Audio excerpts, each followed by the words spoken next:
Hello viewers, welcome to our channel physics Patna से। आज के इस वीडियो में हम सीखने वाले हैं इलेक्ट्रोमैग्नेटिक इंडक्शन के बारे में। ये क्या होता है, इससे रिलेटेड हमारे लॉज हैं, जैसे Faraday's law of electromagnetic induction क्या है, ये सारा चीज हम देखेंगे। और जो ईएमएफ इंड्यूस हो रहा है इस कॉइल में, उसका ईएमएफ अगर हमें बढ़ाना है, इलेक्ट्रोमोटिव फोर्स बढ़ाना है, तो हम क्या क्या कर सकते हैं। And the last one is Lenz law. ये सारा चीज हम इस वीडियो में कवर करने वाले हैं। तो आइए स्टार्ट करते हैं, इलेक्ट्रोमैग्नेटिक इंडक्शन होता क्या है। इसका डेफिनेशन यहां लिख रखा है, पहले हम समझते हैं इसके बारे में, उसके बाद डेफिनेशन पे आएंगे। I told you about magnetic flux that is linked with the coil. ये स्टेटमेंट हमें बार बार लिखा मिलता है, magnetic flux linked with the coil. तो एक बार रिव्यू करते हैं, इसका मतलब क्या होता है। Number of magnetic field lines passing through the coil, simple. इसी के लिए हम ये स्टेटमेंट लिखते हैं बार बार, magnetic flux linked with the coil. अब जैसा हमें यहां दिख रहा है, ये फिलहाल ये जो हमारा मैग्नेट है, ये स्टैटिक है, ये रेस्ट पे है। तो जितना भी मैग्नेटिक फील्ड लाइंस इस कॉइल से पास करके जा रहा है, उतना का उतना ही रह जाएगा, है ना। मतलब magnetic flux linked with the coil जितना था उतना ही है। अब जब इस मैग्नेट को हम क्लोजर लेके जा रहे हैं, अब ये मोशन में आ गया मैग्नेट, इसके क्लोजर लेके जा रहे हैं, तो obviously number of magnetic field lines passing through the coil will be more. ज्यादा मैग्नेटिक फील्ड लाइंस इससे पास करके जा रहे हैं, मतलब magnetic flux linked with the coil बढ़ गया, ज्यादा हो गया। तो हमारा फोकस सिर्फ इस एक चीज पे है, चेंज होते रहना चाहिए। किसमें? Magnetic flux linked with the coil में चेंज होता रहना चाहिए। और जब भी ये चेंज होगा तो इस कॉइल में एक ईएमएफ इंड्यूस हो जाता है, जिसके वजह से करंट का फ्लो होता है ना। ईएमएफ इंड्यूस हुआ है तो उसके वजह से करंट फ्लो होगा, अगर ईएमएफ नहीं रहता तो करंट भी फ्लो नहीं करता। अब यहां हमें दिख रहा है ये एमीटर है, एमीटर का काम यही है कि करंट है या नहीं है ये बताना। तो जैसे हमें यहां दिख रहा है, ये करंट एमीटर का जो पॉइंटर है बिल्कुल सीधा है, इधर पे सीधा है, मतलब इसमें अभी फिलहाल कोई करंट फ्लो नहीं कर रहा है, मतलब ईएमएफ इंड्यूस नहीं हुआ है। क्यों भाई? क्योंकि ये रेस्ट पे है मैग्नेट, अभी कोई चेंज नहीं हो रहा magnetic flux linked with the coil में। जैसे ही ये मोशन में आया मैग्नेट, मतलब magnetic flux linked with the coil change होने लगा, बढ़ गया, पहले कम था अब ज्यादा हो गया, है ना। तो इसमें ईएमएफ इंड्यूस हो चुका है। जो कॉइल है, कॉइल के जो दो एंड्स हैं, टर्मिनल्स हैं, इन टर्मिनल्स के बीच में ईएमएफ इंड्यूस हो गया और अब करंट फ्लो करेगा। तो ये पॉइंटर हमें दिख रहा होगा कुछ ऐसा, पॉइंटर इधर है, मतलब करंट का डायरेक्शन ये हमें दिख रहा है ना। तो करंट का फ्लो होने लगा। यही हमारा electromagnetic induction. Whenever there is change in magnetic flux linked with the coil and EMF is induced between the terminals of the coil, है ना। ये है हमारा। और कब तक रहेगा ये ईएमएफ? जब तक ये चेंज चलता रहे। फॉर एन एग्जांपल, ये मूव करवा के यहां से यहां लेके आए और फिर रुक जाए यहां पे, तो जो चेंज हो रहा था मैग्नेटिक फ्लक्स में, वो चेंज होना बंद हो गया, तो जो ईएमएफ इसमें इंड्यूस हुआ था वो ईएमएफ भी डिसअपीयर हो जाएगा, है ना। It is quite simple. अब ये तो इलेक्ट्रोमैग्नेटिक इंडक्शन का मतलब हमें पता चल गया।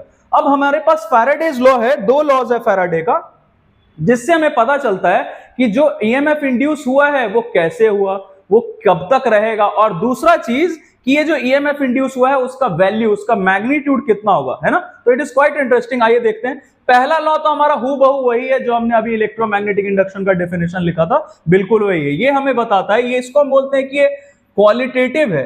ये लॉ हमारा कैसा है? क्वालिटेटिव लॉ है ना। क्वालिटेटिव क्यों बोल रहे हैं? क्योंकि ये बताता है कि ईएमएफ कब इंड्यूस होगा और ईएमएफ कब तक रहेगा उसमें।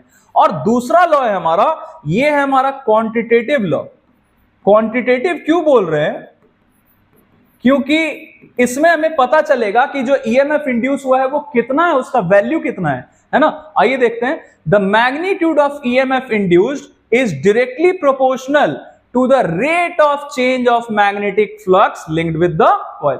अब देखिए, रेट का मतलब, जहां भी ये टर्म रेट मिला, मतलब पर यूनिट टाइम, तो हम इसे ऐसा लिख सकते हैं, change in magnetic flux linked with the coil per unit time. दोनों में से कुछ भी लिख सकते हैं, या तो directly rate of change of magnetic flux या फिर ऐसे पर यूनिट टाइम। तो ये हमारा ईएमएफ इसके डायरेक्टली प्रोपोर्शनल होता है। तो यहां से हमें ईएमएफ का जो एक्सप्रेशन होता है वो मिल गया। इससे हम पता कर सकते हैं एग्जैक्टली कि कितना ईएमएफ इंड्यूस हो रहा है ना। तो और दूसरा चीज ये कि ये जो ईएमएफ इसमें इंड्यूस किया है हमने, अगर इसका हमें बढ़ाना हो, स्ट्रेंथ बढ़ाना हो, ईएमएफ इंड्यूस्ड का स्ट्रेंथ बढ़ाना हो, तो हम क्या क्या कर सकते हैं।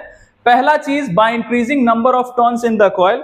जैसा हमें यहां पे दिख रहा होगा, ये इसमें नंबर ऑफ टर्न्स है, कॉइल में नंबर ऑफ टर्न्स बढ़ा देंगे तो जो ईएमएफ इंड्यूस हुआ है उसका भी मैग्नीट्यूड बढ़ जाएगा। दूसरा चीज, ये जो कॉइल है इसका एरिया ऑफ क्रॉस सेक्शन, अभी फिलहाल हमें दिख रहा है कि इसका एरिया ऑफ क्रॉस सेक्शन इतना है।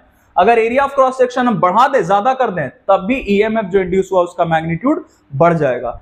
तीसरा चीज हमें दिख रहा है यहां पे कि हमने मैग्नेट यूज किया है, इसी की वजह से तो ईएमएफ इंड्यूस हो रहा है। मतलब अगर हम स्ट्रॉन्गर मैग्नेट यूज कर लें तो हमारा ईएमएफ जो इंड्यूस हुआ है उसका भी स्ट्रेंथ बढ़ जाएगा, मैग्नीट्यूड बढ़ जाएगा। And the last one is, देखिए यहां से हमें दिख रहा होगा कि ईएमएफ और टाइम तो इनवर्सली प्रोपोर्शनल है, मतलब टाइम अगर कम लगा तो ईएमएफ ज्यादा होगा। अब टाइम कम कैसे लगेगा, ये जो हम रिलेटिव मोशन करवा रहे हैं इन दोनों के बीच में, ये ध्यान रखना, रिलेटिव मोशन होता है तभी ईएमएफ इंड्यूस होगा। रिलेटिव मोशन नहीं होगा तो चेंज इन मैग्नेटिक फ्लक्स नहीं होगा लिंक्ड विद द कॉइल, तो ईएमएफ इंड्यूस नहीं होगा। अब ये जितने जल्दी जल्दी हम करवाएंगे, अगर ये जो हमारा रिलेटिव मोशन हो रहा है जितना फास्टर करवाएंगे, मतलब टाइम उतना कम लग रहा है, तो उस केस में हमारा ईएमएफ इंड्यूस्ड भी ज्यादा रहेगा, है ना। तो ये हमारा फोर्थ फैक्टर है, by increasing the speed of relative motion between coil and the magnet. अगर स्पीड बढ़ा दिया, मतलब जल्दी जल्दी हो रहा है रिलेटिव मोशन, मतलब टाइम कम लग रहा है, तो ईएमएफ भी ज्यादा, है ना।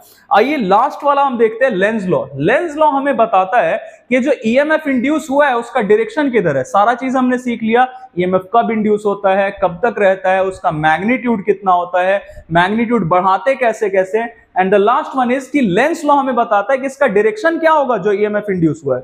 तो इसका स्टेटमेंट हमने लिखा हुआ है already, the direction of EMF induced in the coil is such that it always opposes the cause, है ना।